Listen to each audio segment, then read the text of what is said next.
Guys, today I will be sharing how to make chocolate pavlova. For the ingredients we need 3 tablespoons of Dutch processed cocoa powder, 1 teaspoon of cream of tartar, 2 cups of sugar, and 8 egg whites. To begin, beat the egg whites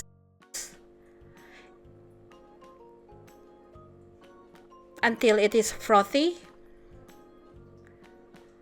Once it is frothy, we can add the cream of tartar.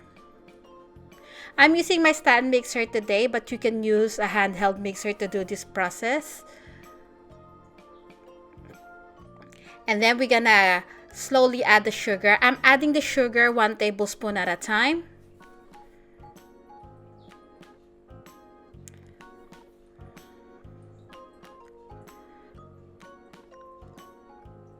Once the sugar is all in, continue beating until we reach the stiff peak stage. Just like this. It should be thick and able to hold its shape.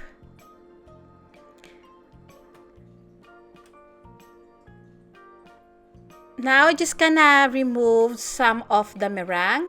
If you don't wanna do this process, you can skip the separating of the meringue. I just gonna use this for decoration. Now, sift in the cocoa powder and then mix the cocoa powder and meringue using the folding method. Do not over mix. At this point, I'm gonna transfer this into a piping bag. By the way, your oven should be preheated at 145 to 150 degrees Celsius. Putting the meringue into a piping bag is optional. You can just spoon in the meringue into the parchment paper within the lines that you made. This is just decoration or an extra step. You don't need to do this. So I divided the meringue into 2. So we're gonna have 2 layers. So this is the second one now.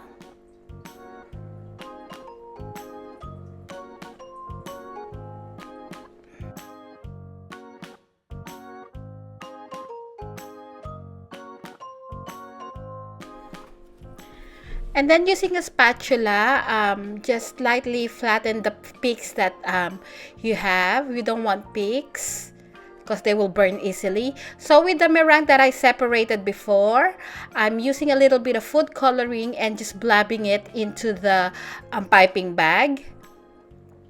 And then I'm gonna transfer the meringue into the piping bag. So we have little meringue cookies. This is optional. And then we will bake all the meringue cookies in a preheated oven at 150 degrees Celsius for about 1 hour to 1.5 hours. So after baking, just leave the meringue into the oven until it cools down completely. So the sudden drop of the temperature in the oven will cause the meringue to crack. So this is what it looks like after baking. Now we're gonna prepare the filling. I choose strawberries and mangoes for the fruit. This is 2 cups of cream and half a cup of powdered sugar. To begin, sift in the powdered sugar into the cream. By the way, we also need 1 teaspoon of vanilla. So we're gonna beat this until it reaches stiff peak stage.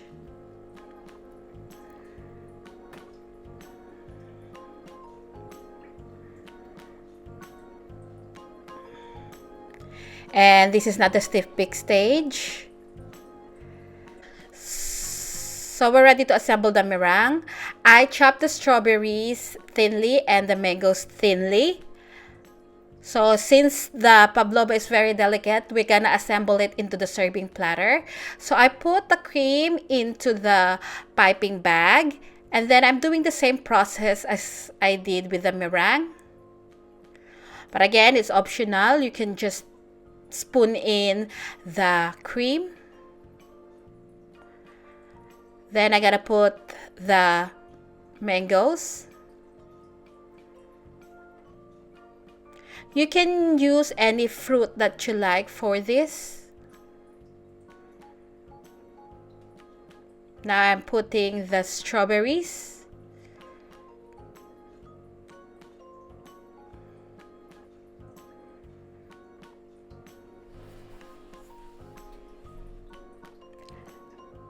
Now it's time to put the second layer.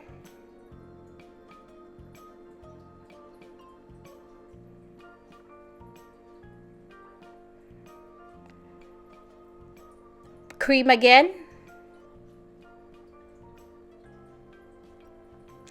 Mangoes.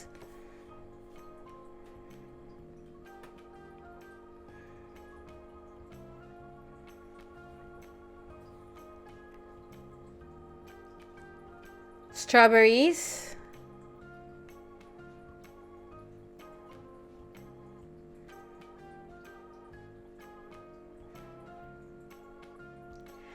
And then finally, I'm adding the meringue cookies.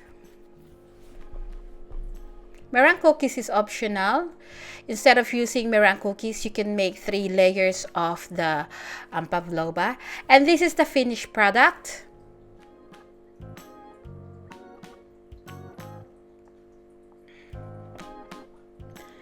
And just to show you what it looks like when you cut the pavlova, when this is freshly made, it's crispy and chewy in the middle. But as it sits in the fridge, the texture will be marshmallowy.